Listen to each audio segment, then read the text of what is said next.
आज आपको थोड़ा सा वो सूक्ष्म वेद सुनाएंगे और उस परमात्मा ने उसमें क्या जानकारी है इसकी थोड़ी सी विश्लेषण भी साथ साथ करेंगे। अपने आत्माओं थोड़ा सा पहले ये बताना अनिवार्य है कि जो जिस ग्रंथ को आधार मानकर दास आपको अब ज्ञान सुनाएगा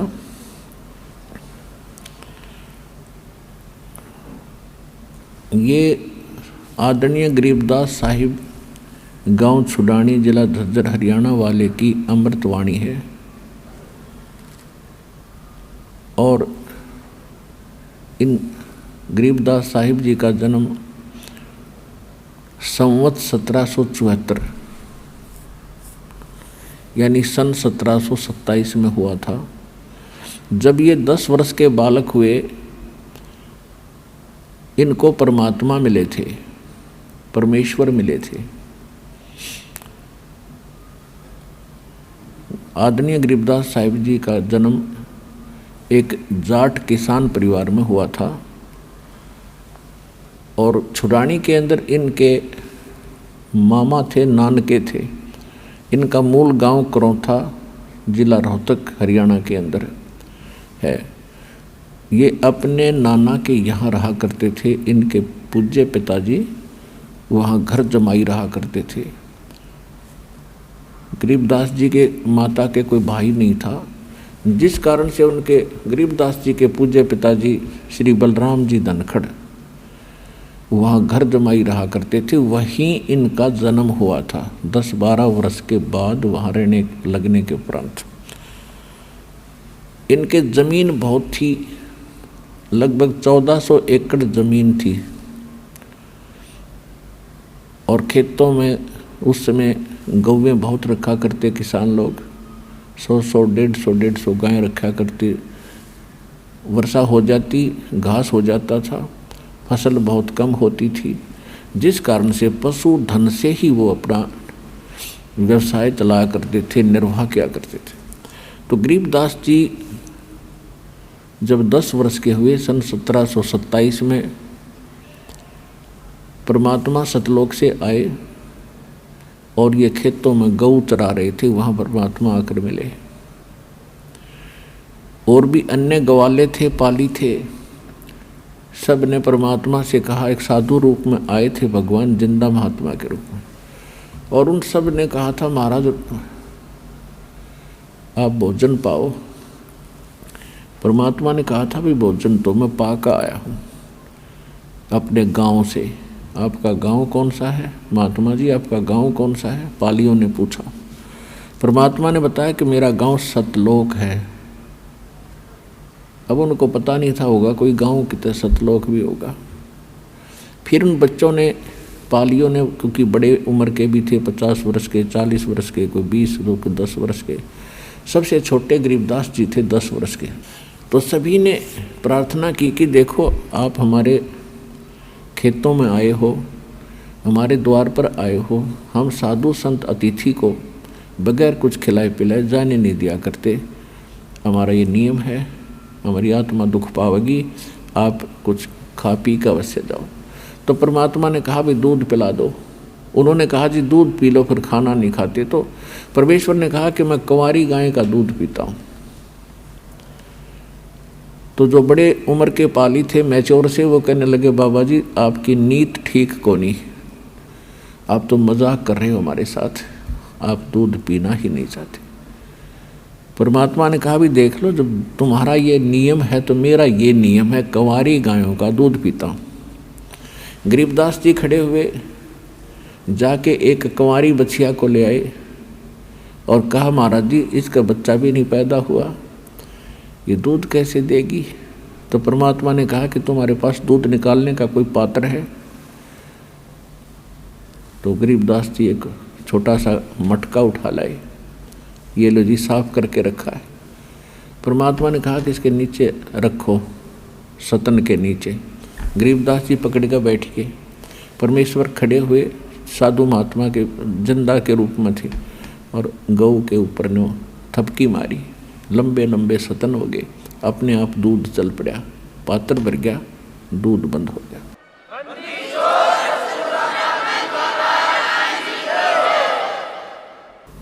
अब परमेश्वर को दे दिया, परमात्मा ने थोड़ा सा दूध पिया, फिर कहा ले पालियो, पी लो बच्चों, जो प्रसाद बन गया। अब ऐसे ज्ञान की कमी के कारण जो बड़े बड़े पाली थे उठकर चले गए कि जादू जंत्र का दूध है, कुंवारी गाय का दूध है, हम पीवें को नहीं, पाप का है तो, और तेरी जात का पता नहीं तो कौन सी जाति का है, झूठा कर दिया। ओनली गरीबदास जी कहते पिछले तब से होते हैं पूर्ण हंस मुराद, साधों से ती मस्करी 94 खुशहाल, मल अखाड़ा जीतेंगे ये युगन युगन के माल। तो युगन युगन के पहलवान जो पहले से एक्सरसाइज करते आ रहे हैं, जब आमना सामना होगा दो पहलवानों का तो वही विजयी होंगे जो पहले से एक्सरसाइज कर रहे हैं। तो गरीबदास जी उनमें से एक ऐसे पहलवान थे जो युगों युगों से अपनी पहलवानी करते हुए आ रहे थे, और परमात्मा उनके लिए वहाँ पहुँच गए। उन्होंने कहा लाओ भगवान, हे महाराज जी, आपका झूठा दूध, आपका प्रसाद हमारे भाग में कब कब हो। ऐसा कह के उन्होंने कुछ दूध पिया, बाकी रख दिया। तो परमात्मा ने अधिकारी जानकर उसको खूब समझाया, ज्ञान दिया। सब पाली उठकर चले गए दूर, आधा किलोमीटर दूर चले गए पशुओं को लेकर के।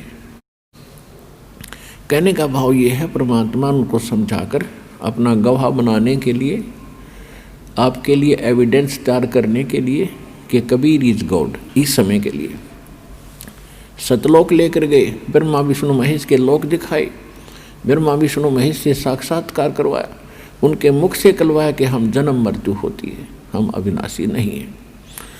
धर्मराज के दरबार में गए, धर्मराज ने, जो यहाँ एक ब्रह्मांड का न्यायाधीश है, चीफ जस्टिस है, उसके सामने ब्रह्मा विष्णु महेश की हिम्मत नहीं जाके कुछ बोलने की। और जब परमात्मा उसमें प्रवेश हुए, अपने आप कुर्सी छोड़कर खड़ा हो गया वो धर्मराज, क्योंकि अध्यात्म जो मार्ग है उसमें अध्यात्म ही अट्रैक्शन और एक्शन होते हैं। परमात्मा के जाते उसके बस की बात नहीं रही कि कुर्सी पर बैठा नहीं, खड़ा हो गया और करबद्ध हुआ। और परमात्मा कबीर जी जिंदा महात्मा के रूप में नीचे से गए थे, वो उनको खुरका धमका रहे हैं जैसे उच्च अधिकारी छोटे अधिकारियों को धमकाते हैं। धर्मराय दरबार में देई कबीर तलाक, मेरे भूले चूके हंस को तू पकड़िए मत कजाक। जैसे बड़ा अधिकारी छोटे अधिकारी को आदेश भी देता है और साथ में उसको सतर्क करते हुए डांट भी लगाता है, इस प्रकार परमात्मा वहाँ बोल रहे हैं। और गरीबदास जी देख रहे हैं, बाबा जी तो कमाल का आदमी है, इसकी तो बड़ी पावर है, इतना बड़ा देवता खड़ा हो गया, कुर्सी छोड़ के, सिंहासन छोड़ के खड़ा हो गया। तो परमात्मा ने कहा कि सुन ले धर्मराज, जिसने मेरा नाम ले लिया, मेरा जो अनुयायी है, उसका तू अकाउंट भी मत करना। तब धर्मराज ने कहा कि बोले पुरुष कबीर से धर्मराज कर जोड़े, आपके हंस को पकड़ू नहीं मन 2 लाख करोड़।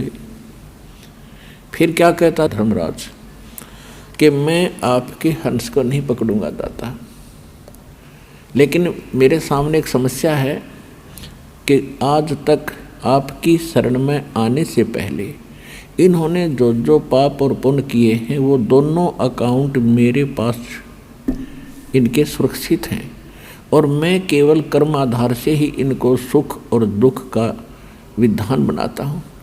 जब इनके अकाउंट में दुख है, पाप हैं, तो दुख होंगे और इनको मुझे सजा भी देनी पड़ेगी। जब धर्मराज ने ये कहा कि कर्मों से तीरथ हैं अब हैं शरण कबीर, वो तो मुझे पकड़ने पड़े और जड़नी पड़े जंजीर। परमात्मा क्या बोले, तेरे कर्म भरम ब्रह्मांड के मैं पल में कर दो नेश, जिन हमारी दुहाई दी सो करो हमारे पेश। परमात्मा ने कहा कि ये कर्म तुम न करवा, इनसे उल्टा ज्ञान दे के, सारा गलत ज्ञान प्रचार करवा के, और ये कर्म भ्रम जो ब्रह्मांड के एक पल में इनके सब नष्ट कर दूंगा, मेरे पास ले आना।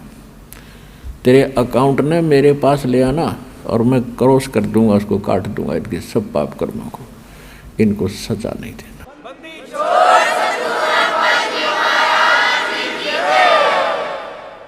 पुण्यात्मा, अध्यात्म मार्ग का अपने को क भी पता नहीं था आज तक। और हम जिन गुरुओं को गुरु मानते थे वो गुरु नहीं थे, वो टीचर नहीं थे। जो टीचर हमारे अपने अध्यात्म बुक से, होली बुक से के ज्ञान से परिचित नहीं, तो टीचर कैसा? जो अध्यापक अपने पाठ्यक्रम से अपरिचित है, उसके अतिरिक्त ज्ञान सुना रहा है, तो आदमी ठीक नहीं, वो टीचर ठीक नहीं। फिर परमात्मा सचखंड लेकर गए उस प्यारी आत्मा को, गरीबदास जी को वहाँ अपना सारा सब कुछ दिखाया। और वहाँ जाकर गरीबदास जी ने देखा कि एक अन्य रूप में वही परमात्मा सिंहासन पर बैठे, जैसा राजा बैठता है, सिर पर मुकुट है, हीरे पन्ने जड़े हुए हैं, सिंहासन बहुत सुंदर है, बहुत बड़ा एक छतर उनके सिर के ऊपर है सफ़ेद, और एक बहुत बड़ा गुम्बद, मंदिर नुमा गुम्बद है, उसके सेंटर में भगवान विराजमान है। नीचे से जिंदा महात्मा के रूप में जो गए थे भगवान, वो वहाँ चंवर उठा करके अपने दूसरे रूप पर चंवर करने लगे, जैसे एक सेवक अपने गुरुजी पर करते हैं। तो गरीबदास जी देख रहे हैं कि भगवान तो ये है जो सामने तख्त पर बैठे हैं, और ये बाबा जी यहाँ का कोई इनका सेवक है। इतने में वो सिंहासन पर बैठे भगवान तेजों में शरीर, यानी एक रोम में करोड़ सूर्य मिला दे करोड़ चंद्रमा, इतनी रोशनी उस मालिक की। वो खड़े हो गए और बाबा जी बैठ गए तख्त पर, उस सिंहासन पर बैठ गए, और उस चंवर को वो तेजों में शरीर वाले भगवान एज ए सेवक, सेवादार की तरह चंवर कर रहे हैं बाबा जी पे, जिंदा महात्मा के ऊपर। अब गरीबदास जी देख रहे हैं, क्योंकि बालक हैरान है कि ये बाबा जी है या भगवान है, भगवान ये है या ये है। इतने में तेजों में शरीर उस कबीर परमात्मा जो जिंदा महात्मा के रूप में थे मालिक, उसमें समा गए, और इतना नूर हो गया उस दाता का। तब परमात्मा ने कहा कि बेटा गरीबदास, ये जितने भी पृथ्वी पर प्राणी है, 21 ब्रह्मांड के अंदर जितने जीव हैं, वो सभी यहाँ रहा करते थे। देखो सामने नीचे दिखा उनको, अलग स्थान है वो, अलग से 30 सेकंड पोर्शन, सेकंड पार्ट का। तो उसमें दिखा के देखो वो सब इनके बंगले खाली पड़े हैं, कितने अच्छी इनकी शोभा है। ये भोली आत्मा गलती करके चले गए, छोड़ के स्थान। अब उसको देखकर गरीबदास जी ने कहा कि भगवान मुझे यहीं रख लो, मैं नहीं जाता नीचे। परमात्मा बोले बेटा ऐसे नहीं रख सकते, आप जब यहाँ थे आप भक्ति से परिपूर्ण थे और सब इच्छा से गए हो, अब मैं आपको अपनी इच्छा से लाया हूँ। आप नीचे जाओ, मेरे गवाह बनो कि कौन परमात्मा है, आपने आँखों देख लिया है। ब्रह्मा विष्णु महेश से आपकी मुलाकात करा दी है, जिसको नीचे के व्यक्ति सुप्रीम पावर मानकर धोखा खा रहे। और ये धर्मराज था जो सबका न्याय लेखा जोखा करता है, जो आप अभी आपसे मुलाकात कराई थी, और इसको मैंने आदेश दे दिया है, दे रखा है, मेरा जो भक्त हो जाएगा, ये अकाउंट नहीं करे उनका, वो मेरे को पास आएंगे। अन्यथा देखो वो कैसे उन्होंने नरक में डाल रखे हैं, किसी को कहीं सजा दे रहा है, ये यही दिलाता है। और जो मेरी शरण में आ जाता है ना, फिर ये काल के दूत उसको सताते नहीं। और जाओ तो आप मेरे गवाह बनो बेटा, आपके भाई बहन बहुत दुखी हो रहे हैं, और कलयुग के अंदर एक ऐसा समय आएगा, मेरा इस काल के साथ वायदा हुआ है, और इसने स्वयं कहा है कि कलयुग में कितने जीव ले जाना। तो जब कलयुग की बिचली पीढ़ी शुरू होगी, तब मैं सबको पार करूंगा, और उसके लिए ये आपके गवाही की आवश्यकता पड़ेगी कि हु इज गॉड, परमात्मा कौन है। तो गरीबदास जी को समझा बुझा के वहाँ से तैयार किया, और बताया कि मैं 120 वर्ष काशी में भी रहा था, बनारस में, लेकिन ये भोली आत्मा मुझे पहचान नहीं सकी, और आप जाना मेरी गवाही देना। परमात्मा ने उनके अंदर वो अमृतवाणी फीड कर दी, जो 600 वर्ष पहले परमेश्वर ने कहा था धर्मदास जी को कि 12वां पंथ जो कबीर पंथ से चलेगा वो गरीबदास का होगा, और उस 12वें पंथ के प्रवर्तक यानी गरीबदास जी 1774 में उनका जन्म होगा।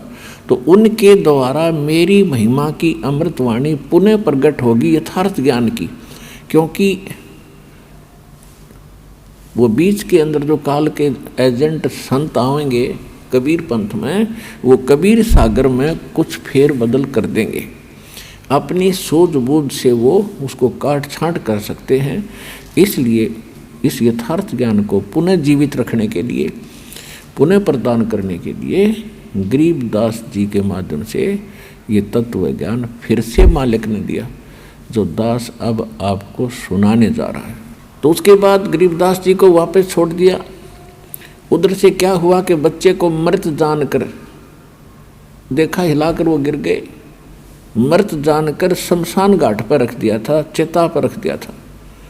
अग्नि लगाने वाले थे, तभी परमात्मा ने उनकी आत्मा को वापस भेज दिया। उसके बाद उस परमपिता से प्राप्त ज्ञान को, आंखों देखे ज्ञान को किस प्रकार बोला। ग्रीब कस्तूरी नाम कबीर है, ये बिन छेड़े मैं कंते, आद अंत की कहते हूँ पटतर कोई न सुनते, नैनो मद निरखत रहे अवगत नाम कबीर, बेड़ा पार लगाए दे सुरत सरोवर तीर, दो नैनो बिच कमल है उजल हिरंबर धाम, शेष शेष पुन रटत हैं जिन्होंने पाया वो राम, शेष 88 ना गए ये 2400 पर चोखे, 3300 पर तलब है कोई बकरा कोई बोके, शेष 88 5 में और 2500 को पूछे, ये तो अस्थिर है नहीं कभी मुकाम कभी कूचे, 10वां तो अवतार है, 10वां जो अवतार है हिमालय का नीर, भौतिक गोते खाएंगे नो सतगुरु कहे कबीर, ना सतगुरु जननी जन्या जाके माने बाप, पिंड ब्रह्मंड से रहित है जाना तीनों ताप,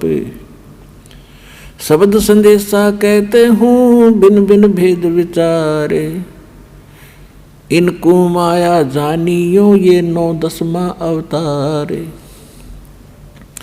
कृष्ण कन्हैया राम है बलि 52 अवतार, हिरणाकुश नरसिंह है ये सब माया विस्तार, वो तो अचल अनूप है नूरी देह शरीर, ये करता हो उतरे ये माया के रघुबीर, धरता को करता कहें ये बड़ा अंधेसा मोहे, पारस पद भेंटा नहीं तो जिसको कहिए लोए, लोक अलोकम दीप सब ये पूर्ण पद प्रकाश, धौल धरनी सब जाएंगे थिर रसी आकाश, गरीब आकाश नाश में है नहीं और सब का नाश, शब्द अतीत सुभान है तिथि 12 मास 12 मास। अब क्या बताते हैं परमात्मा से परिचित ज्ञान से गरीबदास जी के कस्तूरी नाम कबीर है, बिन छेड़े मैकंत, कस्तूरी के अंदर से अपने आप सुगंध आती रहती है, उसको छेड़ने और करेलने की आवश्यकता नहीं पड़ती है कि कबीर परमात्मा में इतनी शक्ति है, उसके संपर्क में आने के बाद पल पल में आपको महसूस होगा कि मुझे किसी की शरण प्राप्त हुई है। फिर क्या बताते हैं कि जहाँ पर कबीर परमात्मा रहते हैं, शेष 88 ना गए वो 2400 पर चोखे, 3300 पर तलब है कोई बकरा कोई भूखे। कबीर परमेश्वर ने कहा है के सुर नर मुनि जन 33 करोड़ी, बंदे सभी काल की डोरी। फिर 88 5 में इन 2500 को पूछे, ये तो अस्थिर है नहीं, कभी मुकाम कभी कूचे। अब सभी की सतिथि बता रहे हैं गरीबदास जी, क्योंकि ये सूक्ष्म वेद है, ये वेद है, केवल ये चौपाई और दोहे नहीं है, इनके अंदर गूढ़ रहस्य है, जिस कारण से इनको आज तक हम समझ नहीं सके। इसमें क्या बताना चाहा है कि 88,000 ऋषि और 33 करोड़ देवता, और जिनको आप 9 अवतार 10 अवतार कहते हो, किसी को 24 और 25 अवतार कहते हो, ये सभी नाशवान हैं, इनकी जन्म मृत्यु होती है, ये अस्थिर नहीं है, स्थायी नहीं है, ये नित्य नहीं है। और आप यहाँ इस लोक में आकर गलत साधना करके, और क्या स्थिति होगी आपकी। मेरे हंसा भाई हंस रूप था जब तू आया, अपना स्वरूप भूल मैं भूला, तात जीव कहाया। मेरे हंसा भाई हंस रूप था जब तू आया, जब तो सतलोक से आया एक नेक आत्मा था, भक्ति से परिपूर्ण था, एक लाल था।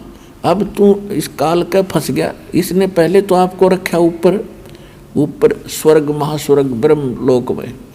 वहाँ ये क्या करता है, आपकी पूंजी से आपके पुनों को वहाँ सारे डिपॉजिट करवा लेता है जाते ही, और उनमें से अपना इसने विधान बना रखा है।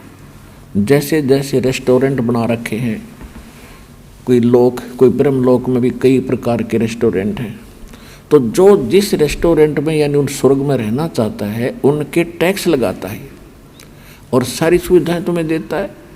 आपके पुण्य जब वहाँ से खत्म हो जाते हैं तो आपको पृथ्वी पर पटक देता है कर्म भोगने के लिए।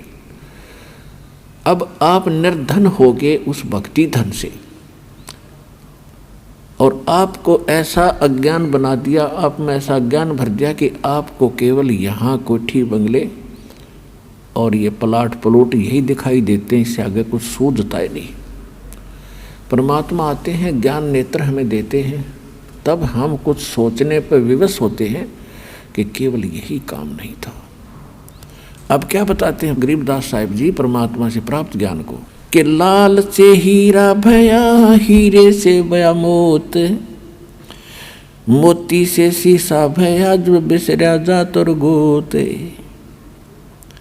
सोने से चांदी भया, चांदी से भया रूप, रुपए से शीशा भया, जाना नहीं स्वरूप, जस्त भया तांबा भया, यो मन हो गया रांग, शब्द मैल जाना नहीं, यो नाहक धारा सांग, पीतल से कांसा भया, कांसे से भया लोह, लोहे से माटी भया, जब व्याप्या दिल द्रोह, कौड़ी गिट्टी शंख ले ये दरियाओं की झाल, इन बातों क्या पाई ये कर सतगुरु नजर निहाल।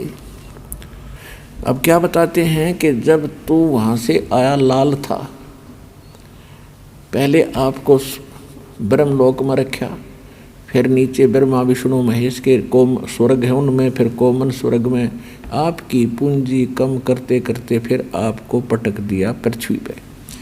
लाल से हीरा भया, हीरे से भया मोती, मोती से शीशा भया, जो बिसरा जात और गोती। यानी आप अपने जात और गोत को भूल चुके हो। कैसे?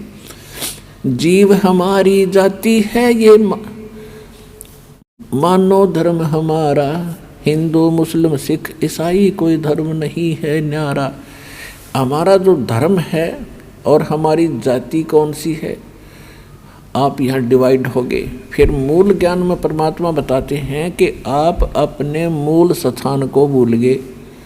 आप कहाँ रहा करते थे, आप वहाँ कितना सुख था। तो इसको कहते हैं जात और गोत को भूलकर आप अन्य ही क्रियाएं कर रहे हो जो शोभनीय नहीं है। अब क्या बताते हैं, सोने से चांदी भया, चांदी से भया रुपया, रुपये से शीशा भया, जब जाना नहीं स्वरूप। दस्त भया तांबा भया, यानी कति गिरता गिरता गिरावट में पशु पक्षियों तक की योनि तूने प्राप्त कर ली, इसका भावार्थ किया है। और किस लिए? शब्द महल जाना नहीं, ये नाहक धारा सांग। स्वांग हमारा जो ओरिजिनल बॉडी अन्य है, आज हमने मनुष्य का स्वांग कर रखा है, किसी ने स्त्री का, किसी ने पुरुष का। फिर हम गधे का स्वांग करेंगे, मनुष्य जीवन समाप्त करके भक्ति ठीक ना होने से। फिर हम गधे का स्वांग करेंगे, फिर कुत्ते का स्वांग भरेंगे, यानी ऊपर का कौर बदल लेना स्वांग कहलाता है। इससे बचने के लिए क्या बताया है? घट में शोक सिलसिला, ये सूतक बड़ा अंधेर, ये दम गिनती के दिए भाई, फेर सके तो फेर।